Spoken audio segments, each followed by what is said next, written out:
Alors, quelle est la différence entre un tunnel de vente ou un entonnoir de vente et un site web?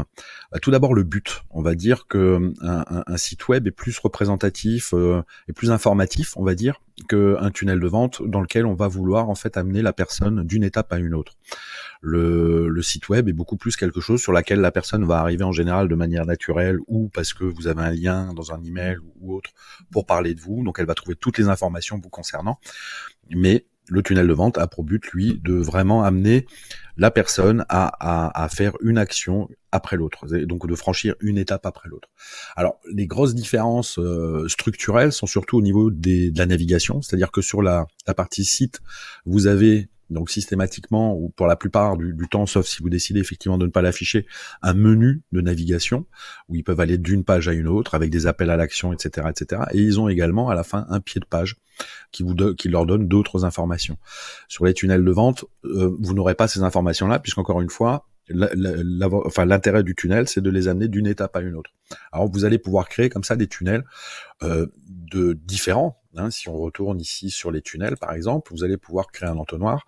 On va pouvoir avoir un entonnoir de présentation globale, comme celui-là. Après, des tunnels de vente où on vend un petit peu plus.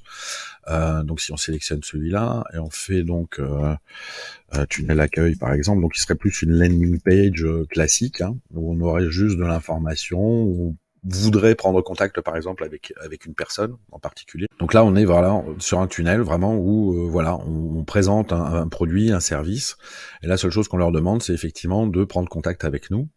Et si vous regardez bien ici au niveau du tunnel, que ce qu'on leur demande, en fait, on a cette page d'atterrissage, donc sur laquelle on va envoyer le trafic. L'étape 2, ce sera de compléter le formulaire, comme ici. Et puis l'étape 3, ce sera donc tout simplement de s'inscrire pour être remercié, etc. Donc vous voyez, c'est vraiment un objectif. Il y a un véritable objectif sur un tunnel que vous n'avez pas forcément sur un site.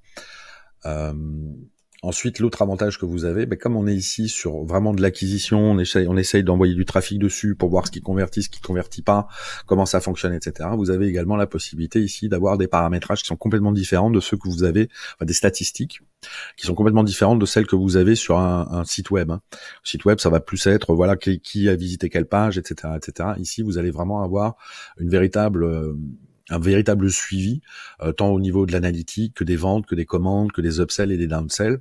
Je reviendrai d'ailleurs sur cette notion d'upsell et de downsell plus tard. Mais ici, ce qui est important, c'est que vous allez surtout pouvoir faire des split tests. C'est-à-dire que vous allez pouvoir tester une page par rapport à une autre. Et c'est très important, ça, de le faire en matière d'acquisition de trafic. Ça vous permet effectivement d'évaluer la page qui convertit le mieux, et donc celle qui va finalement vous servir réellement dans la publicité.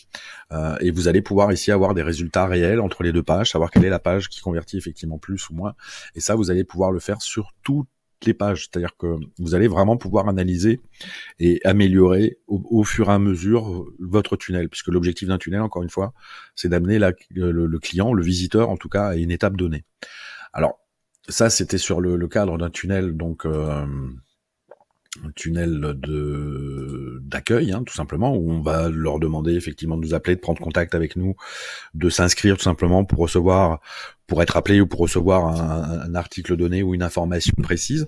Donc c'est un petit peu l'objectif, mais vous avez également des tunnels de vente où là, effectivement, l'étape sera un petit peu différente. Vous avez ici une page d'accueil. On a un bouton ici qui appelle à l'achat. Donc elle se présente plus ou moins comme ça.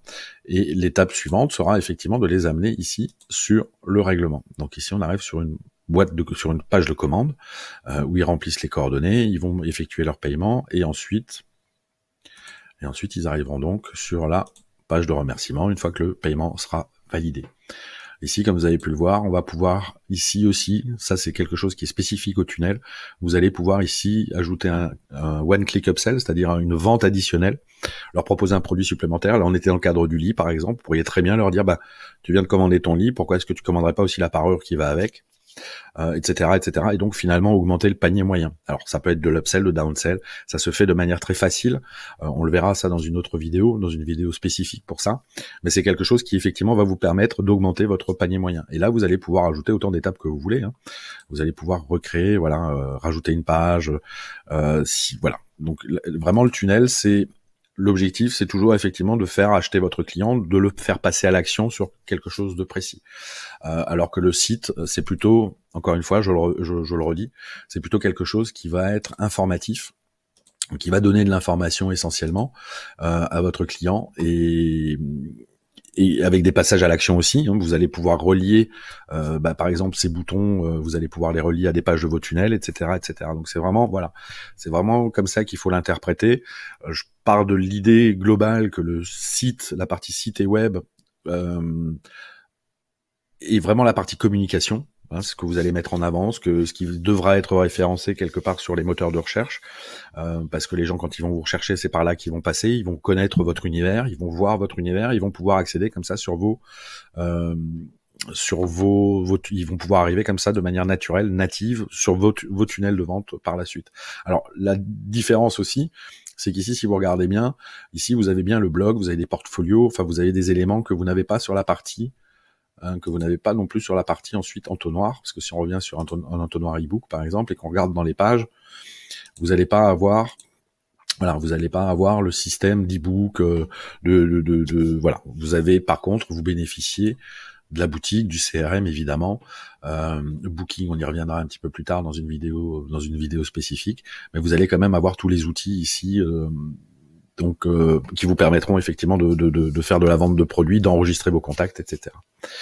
Donc voilà, j'espère que cette vidéo vous aura éclairci sur la différence entre les tunnels et les sites web, et je vous dis à très vite dans une autre vidéo.